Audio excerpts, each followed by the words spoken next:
1 de julio de 2025, esta será la fecha en la que, si nada cambia, comenzará a regir un nuevo modelo pensional en Colombia. Luego de 3 décadas de funcionamiento de la Ley 100, millones de colombianos harán un proceso de transición hacia un nuevo sistema pensional social integral, por lo menos así lo llama el gobierno del presidente Gustavo Petro. Pero ¿de qué se trata esta reforma? ¿A quiénes afecta? ¿A quiénes beneficia? Y sobre todo, ¿nuestro futuro pensional está en riesgo? Pues estas y otras respuestas en este nuevo episodio del podcast Prisma Voz. Comenzamos. Esto es Prisma Voz, el podcast de la Universidad de La Salle. Escucha, aprende y disfruta. Aquí te conectamos con la actualidad. Para poder entender un poco más sobre este tema, vamos a darle la bienvenida a nuestros invitados. Comenzamos con la profesora Paola Ruiz. Ella es profesora de la Facultad de Economía, Empresa y Desarrollo Sostenible de la Universidad de La Salle. Es abogada e imparte cátedras en Derecho Comercial y Laboral. Centra su interés investigativo en la línea de formación ética, política y ciudadana. Bienvenida, profesora Ruiz. Muchas gracias. Dar los agradecimientos a los estudiantes que nos ven en este momento.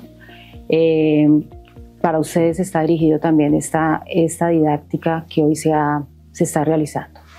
Perfecto, pues muchas gracias por aceptar la invitación. Sumamos a esta bienvenida a Andrés Velasco, que es el presidente de la Asociación Colombiana de Administradoras de Fondos y Pensiones y Cesantías, Asofondos.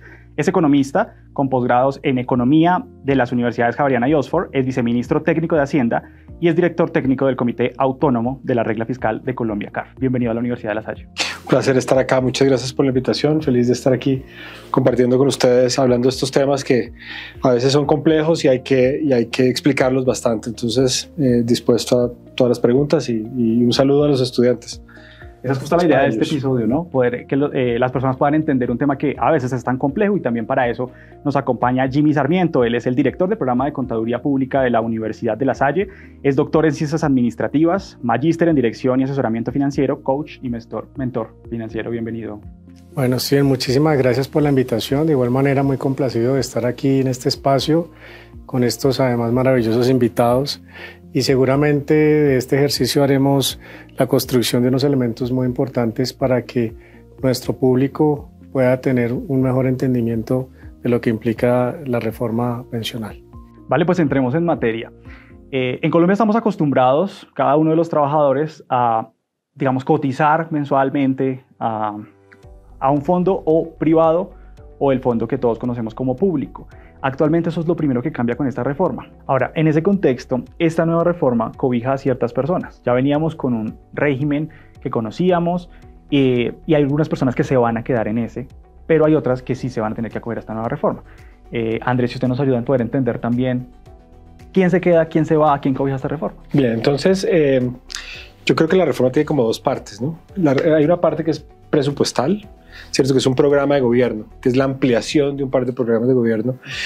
Nosotros teníamos en Colombia el programa Adulto Mayor, que era un subsidio monetario de cerca de 80.000 pesos, dependiendo pues el año, que se le daba a los adultos mayores. Ahora vamos a tener el pilar solidario, ¿cierto? Que es un pilar que asciende hasta la línea de pobreza extrema, que son 223.000 pesos del 2024, y al cual van a ser elegibles los adultos mayores que estén en condición de pobreza o vulnerabilidad, según el CISBEN 4, que es la herramienta, digamos, de análisis de información que se tiene para asignar esta clase de recursos. Entonces, ese es el pilar solidario. Hay más o menos 2,5 millones de cupos. Eso también es importante porque se amplía no solamente el monto, sino el cupo y eso pues va a costar una plata a la nación, y esa plata va a ser presupuestal, o sea, eso no tiene nada que ver con el ahorro pensional. Por otro lado, nosotros teníamos un programa para los que no alcanzaban a cotizar suficientes semanas para acceder a pensión, ¿cierto? Pero que sí trabajaban y cotizaban, que se llamaba el BEPS, Beneficios Económicos Periódicos, y ese beneficio se amplía ahora con una cosa que se llama el pilar semicontributivo, para el cual hay diferentes planes, digamos, para las personas que no alcanzan a cumplir las semanas necesarias para acceder a una pensión. Entonces, los que están por debajo de 300 semanas se les devuelve su plata con la inflación. Los que están por encima de 300 semanas se les devuelve su plata con inflación, y si están en situación de pobreza o vulnerabilidad, entonces pues van a poder recibir, van a ser elegibles para recibir el pilar solidario, alguno de esos 2.500.000 cupos.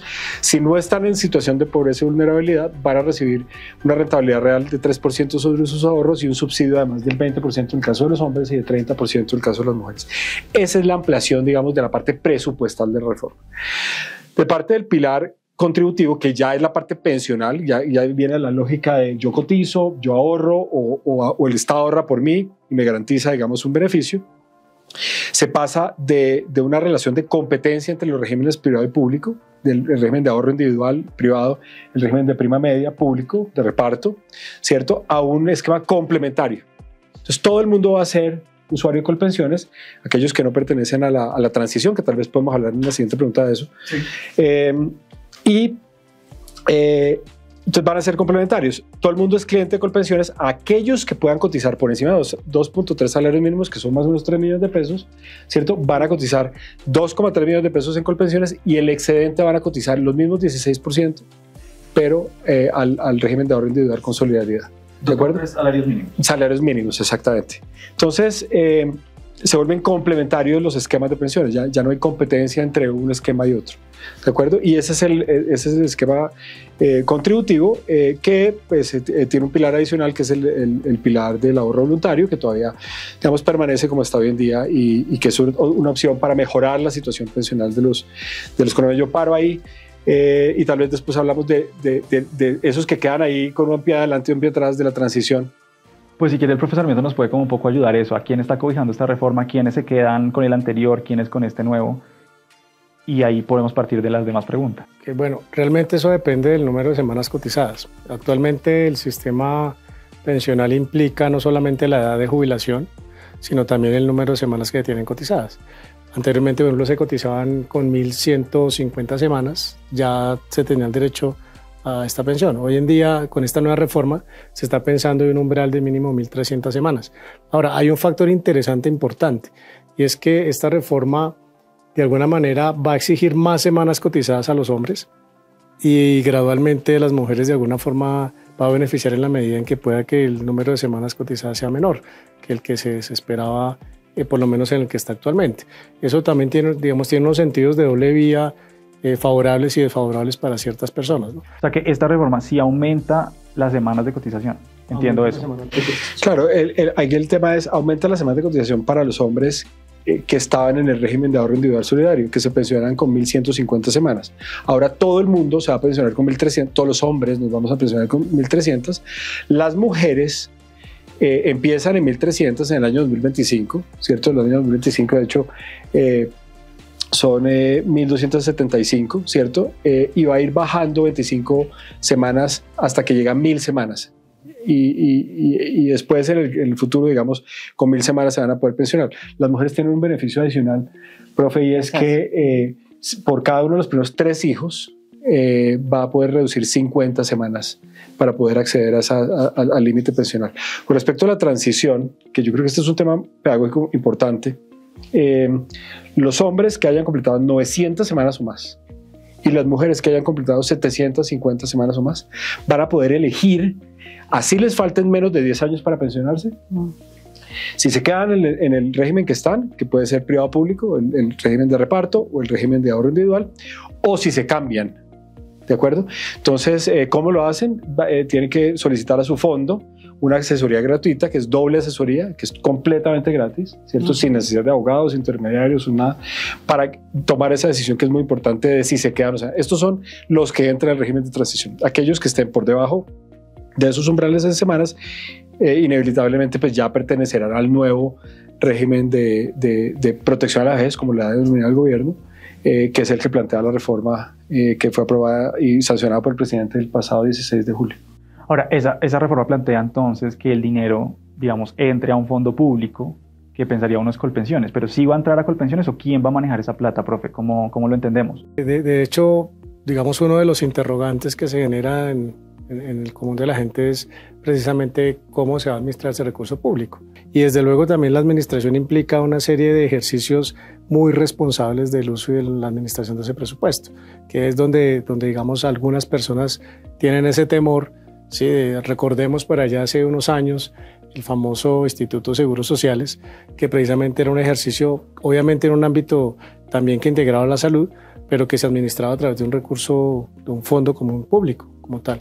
Entonces ya entraría el gobierno a indicar cuál sería el procedimiento, cuáles serían los ejercicios para poder administrar esos recursos, de manera que se atienda precisamente a estos pilares de contribución como tal a los menos favorecidos, pero también sin afectar a aquellos que han depositado sus ahorros con esa perspectiva pensional.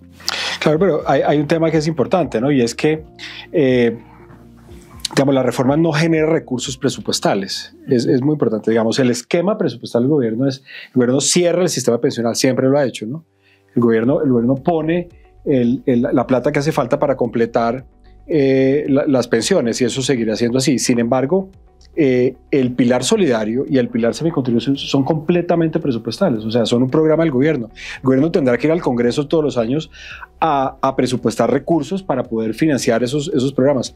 Si el gobierno decide, digamos, no poner plata en el pilar solidario, por ejemplo, pues no habrá esos subsidios y no se podrá sacar dinero de las cotizaciones del sistema de pensiones, digamos, eso es claro. Está blindado. Está blindado, sí, eso está blindado porque además las cotizaciones de pensiones tienen una destinación específica, no es posible utilizar esos recursos para nada más que para pagar pensiones.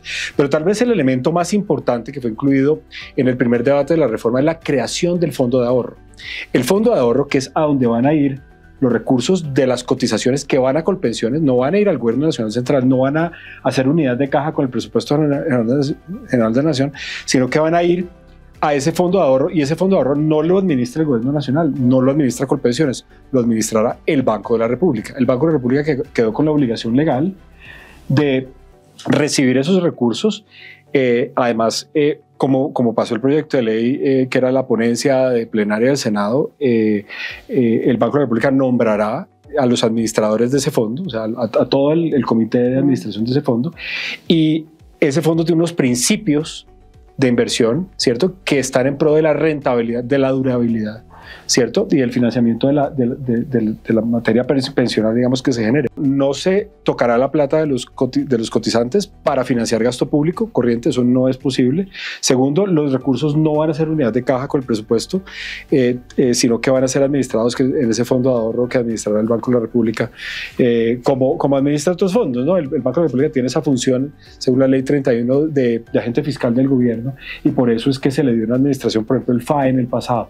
Entonces, hay un esquema, digamos, que protege esos recursos y que yo creo que debería generar un poco de tranquilidad a la hora de compararnos con el profe Jimmy lo ponía muy claro con el ISS en el pasado, porque el ISS sí era completamente, pues, digamos, vinculado y administrado por el Gobierno Nacional. Ahora estamos hablando de 1 de julio del 2025, profe Ruiz, si usted nos ayuda a saber, ¿es un año, menos de un año, suficiente para poder implementar una reforma de este calibre? ¿Cómo lo ve? No es suficiente, pero tenemos que ir ya caminando para una situación que ya, pues pese a las demandas que hay frente a la ley, tenemos que caminar a pasos agigantados. Y si vemos, por ejemplo, recientemente ya el Ministerio del Trabajo publicó nota de prensa. Ya se instauró un comité sectorial que lo que busca y pretende es hacer migrar todos los datos que hay a propósito para que ya empecemos a trabajar y ojalá en tiempo récord. Entonces, pues el gobierno está con las pilas puestas frente a esto y digamos que es un ideario para él sacar adelante este tema. O sea, que hay que reglamentar el 60% de la reforma. El Comité Técnico Operativo, que fue el que instaló la ministra, el cual yo hago parte, digamos, es un lugar en donde básicamente confluyen toda la parte, digamos, reglamentaria, el entendimiento del reglamento, porque el diablo está en los detalles en este tema, con toda la operatividad. Recordemos que Asofondos, que es el gremio de los fondos privados, ¿cierto?, ha construido un sistema que se llama el CIAF, Sistema de Información de las Administradoras de Fondos de Pensiones y Cesantías, que es un sistema que conecta un ecosistema de entidades públicas y privadas, los fondos desde el punto de vista privado, pero conecta a la UGPP, conecta al Ministerio de Trabajo, el tema de las historias laborales y de los bonos pensionales, conecta al Ministerio de Hacienda, pues porque ahí está la plata, conecta al Ministerio de Salud a través de la pila, conecta por supuesto a la superfinanciera que toma información de ahí, la unidad de regulación financiera, y ahora tendrá que conectar por supuesto al Banco de la República y a Colpensiones, que de hecho ya está conectado desde hace muchos años, para administrar esa información. Eso es un sistema vivo, es un sistema que necesita unas mejoras tecnológicas pues, latentes a la hora de implementar la reforma, y un poco el reto que tenemos en estos 10 meses, 9 meses largos, como acá, son 305 días. Yo tengo un relojito ya en mi oficina con la cuenta regresiva, porque toca hacer mucha cosa, empezando por la regulación. Toca tener las reglas claras de juego para después implementarlo tecnológicamente. Ahora, hay algo que se tocó y que es muy importante, no lo hemos hablado, y lo tocó la profesora Ruiz, son las demandas que tiene hoy la reforma en la Corte Constitucional. Hacemos una pausa y regresamos. ¡Hola! ¿Has escuchado las novedades increíbles de la Universidad de La Salle? Tenemos nuevos programas de posgrado en modalidad presencial y a distancia que te van a encantar.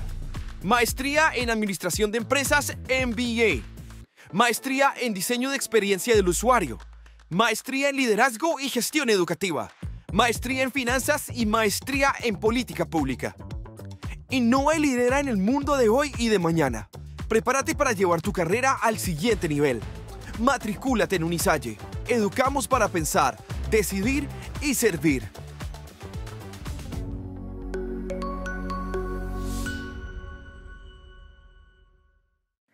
Regresamos. Voy a sumar a esta conversación al doctor Gerardo Botero. Él es el director del Departamento de Estudios Políticos y Jurídicos de la Universidad de La Salle, es abogado y ex magistrado de la Corte Suprema de Justicia. Doctor Botero, bienvenido a este episodio de Prisma Voz en el que hablamos sobre la reforma pensional. Lo contactamos porque queremos saber, así como está hoy la reforma en revisión de la Corte por múltiples demandas, ¿tiene posibilidades de pasar? ¿Puede explicarnos usted un poco en qué consiste esta revisión de la Corte y cuál va a ser el futuro de la reforma según su concepto? Bueno, muy buenas tardes a todos y a todas. Agradecerle efectivamente a los organizadores de este panel por la gentil invitación que se me hace. La reforma pensional llega a la Corte Constitucional en la medida en que fue objeto de diversas demandas por parte de ciudadanos y profesionales del derecho, en donde se cuestiona dicha reforma a través de diferentes aspectos, unos por vicios de forma o respecto del trámite de la ley que aprobó la reforma pensional, y otros por cuestionamientos de fondo que afectan eventualmente derechos o que riñen con normas de la Constitución Política de Colombia. Tengo entendido que en este caso de la reforma pensional hay más de 120 demandas donde se pretende efectivamente sacar del ordenamiento jurídico la ley que aprobó la reforma pensional. Hay alguna de ellas donde está pidiendo la suspensión provisional de la ley, que esa es una medida que puede adoptar la Corte Constitucional para que se suspenda la ley mientras se agota todo el trámite al interior de la Corte Constitucional. Desafortunadamente en nuestro país los términos a veces se vuelven imposibles de cumplir por parte de los operadores jurídicos. ¿Qué puede pasar con la reforma pensional? Lo cierto es que si uno acude a los precedentes de la Corte Constitucional, uno podría pensar de que es viable que prospere, y es el tema de la violación al principio de publicidad y deliberación, en tanto que en los debates en la Cámara, o el último debate en la Cámara, tengo entendido de que no se le brindó oportunidad a las minorías y a quienes se oponían efectivamente a la reforma para que estos pudiesen presentar sus tesis sobre la inconveniencia de la reforma pensional. Los otros aspectos ya de fondo, que sí son un tanto complejos y que podría haber alguna prosperidad respecto a ellos, es el tema del aval fiscal. Cuando se somete a consideración del Congreso de la República un proyecto que presenta el Gobierno Nacional y ese proyecto compromete recursos o vigencias que incluso van más allá del periodo del Presidente de la República, se exige que el CONFIS presente un aval fiscal, esto es, de que efectivamente sí habrán recursos para poder financiar el sistema pensional.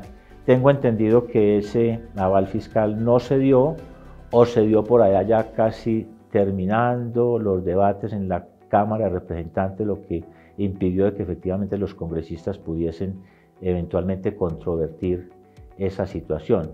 Y el otro aspecto complejo es el tema de la sostenibilidad financiera del sistema pensional. No sé de dónde va a sacar el gobierno todos los recursos para poder efectivamente hacer viable financieramente la reforma pensional.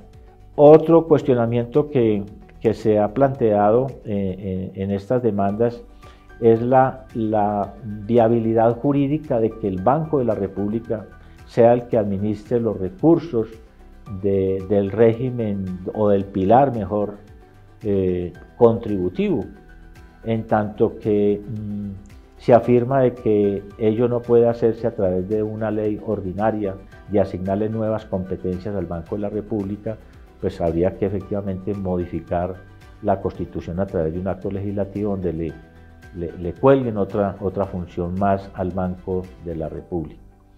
Esas son como a grosso modo algunas de las problemáticas que se han presentado al interior de la Corte Constitucional y donde se pretende tumbar la reforma pensional.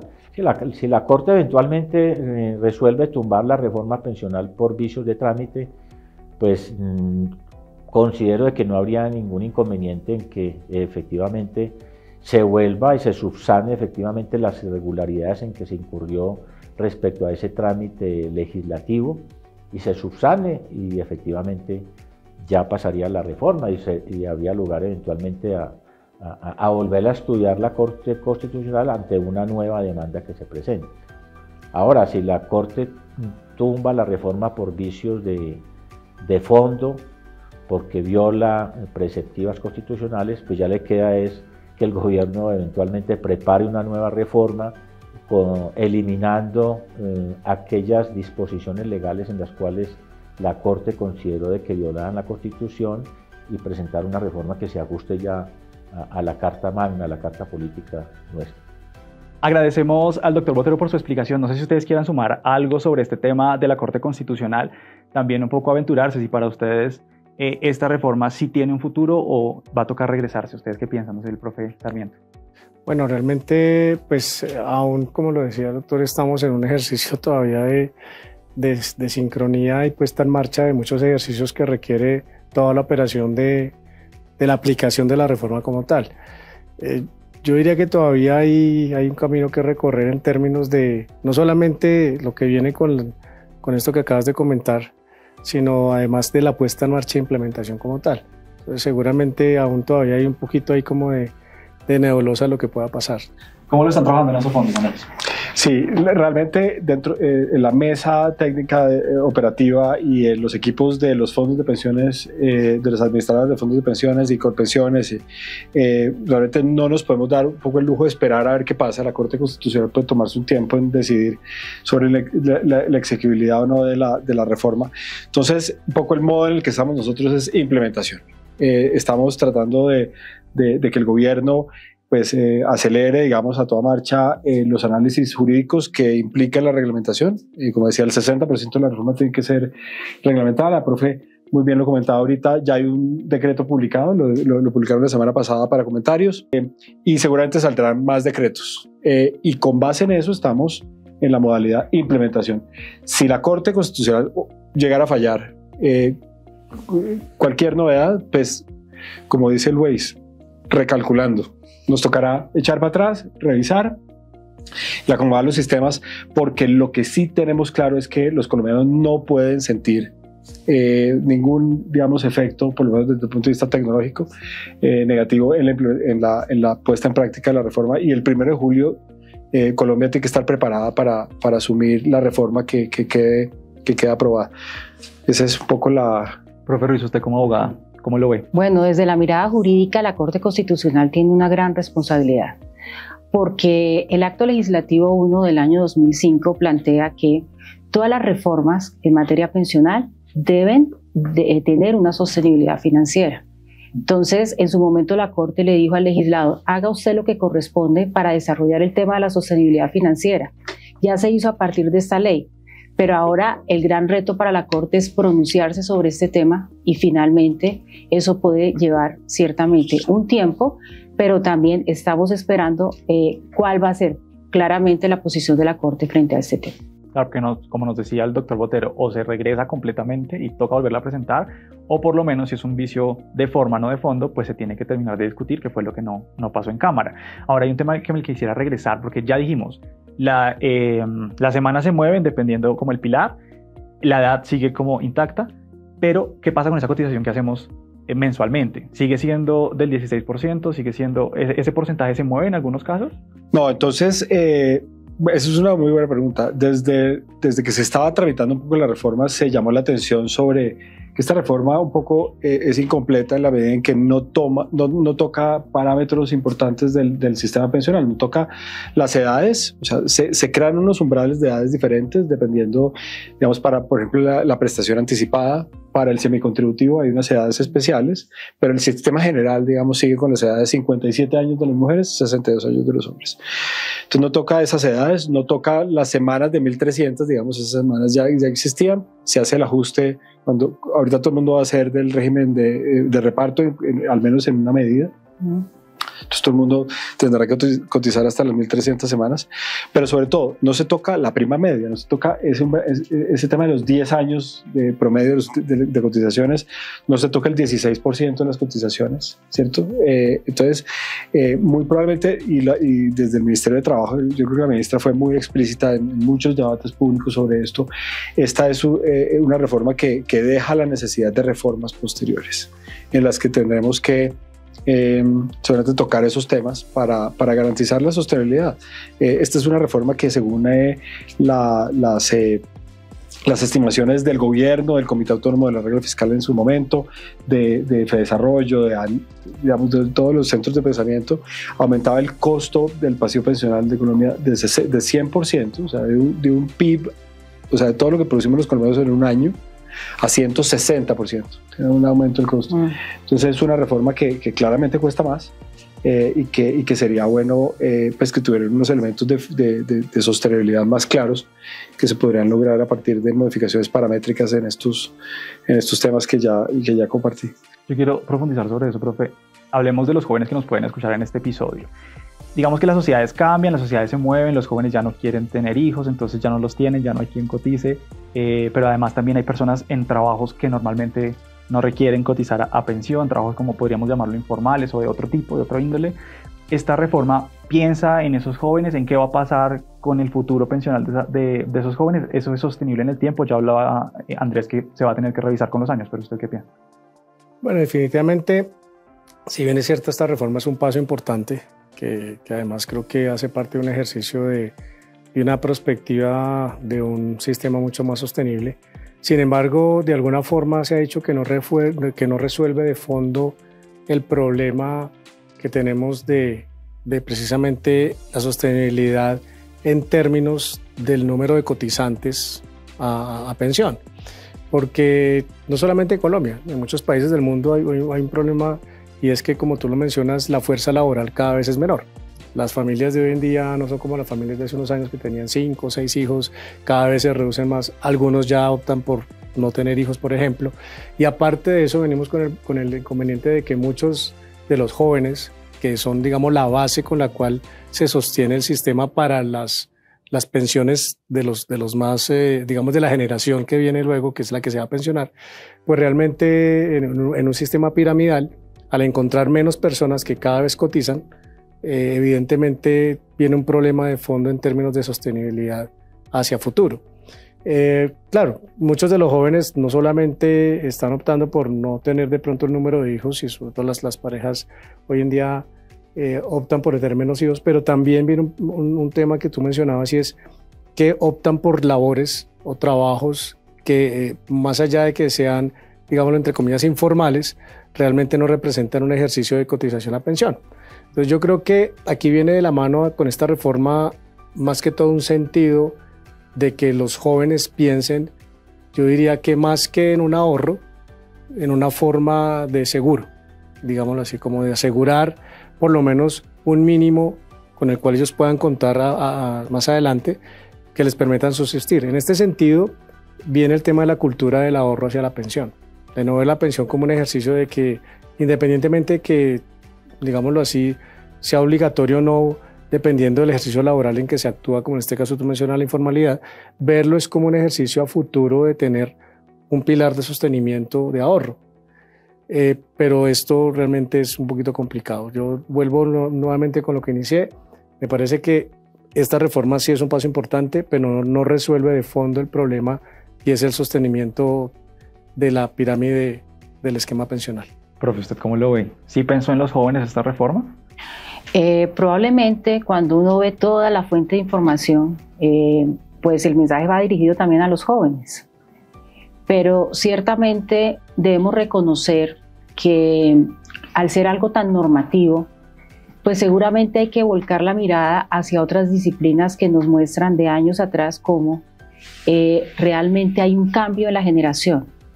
Y ya hoy día, no solamente, pues como ya se ha explicado, ha decrecido la tasa de natalidad, sino que también los jóvenes optan por otras opciones como proyectos, ya no buscan la acumulación de la riqueza, ya no tienen ese pensamiento que de pronto teníamos como generación de casa, carro y beca. Colombia tiene unos problemas en el mercado laboral que trascienden al mundo de las pensiones. Tenemos una muy baja participación de jóvenes, tenemos una muy baja participación de mujeres, y eso obviamente erosiona la capacidad de la nación de financiar pensiones en el modo tradicional de reparto, ¿cierto? Y por eso el ahorro se convierte en la herramienta fundamental. Yo lo que diría es que hay que promover políticas de participación laboral, políticas de formalización laboral, ¿cierto? Políticas de rentabilidad del ahorro.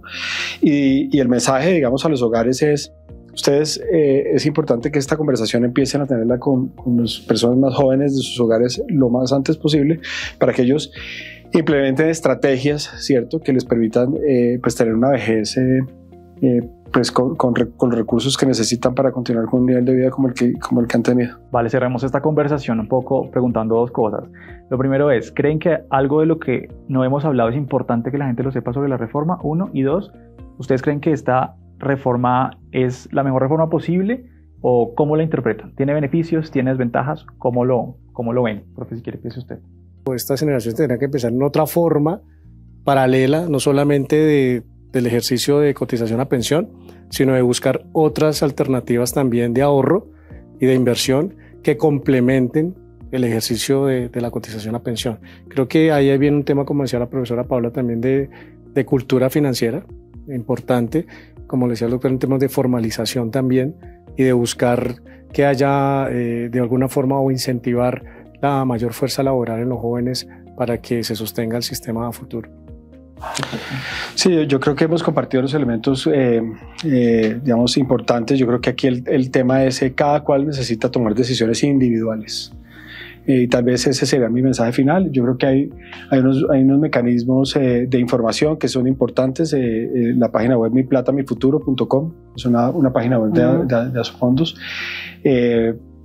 Dobleasesoría.com es otra, ¿cierto? Y cualquier digamos duda adicional, pues la solucionaremos con gusto desde Asofondos en el mail comunicaciones@asofondos.org.co. Bueno, un paso necesario. Se ha puesto en el debate un tema que es trascendental, por eso estamos aquí también conversando. Entonces, sin duda, pues el gobierno se la jugó, como se lo está jugando también con la reforma en materia laboral. Entonces, pues todos los aportes que como sociedad civil hacemos, como academia hacemos, pues son bienvenidos. Resaltar algo que me corresponde además como mujer decirlo, lo importante que es darle fundamento al hecho que las mujeres, si es una deuda social, tengan la posibilidad, y eso ya en términos estadísticos pues es importante, si llega a pasar la reforma y se llega a implementar, pues la posibilidad que de manera gradual se pensionen con unas semanas diferenciales frente a los hombres, pero también resaltar el papel de la mujer trabajadora, la madre cuidadora, pues que también allí hay un valor muy importante que ha hecho el gobierno con la apuesta en esta reforma. Vale, pues les agradezco a los tres por acompañarnos en este panel, al doctor Botero que también se sumó a la conversación, a ustedes que nos están escuchando, si llegaron hasta aquí, no olviden seguirnos en Prisma Voz. Este es el episodio número 100 de Prisma Voz y por eso lo hacemos en video. De ahora en adelante espero verlos con nuevos temas de actualidad. Si nos quieren dejar en los comentarios qué temas quieren que tratemos aquí, con gusto lo vamos a recibir y lo vamos a tratar con diversos expertos de la Universidad de La Salle y por supuesto personas externas que quieran compartir su conocimiento con nosotros. Mi nombre es Kevin Gravito y nos vemos en la próxima.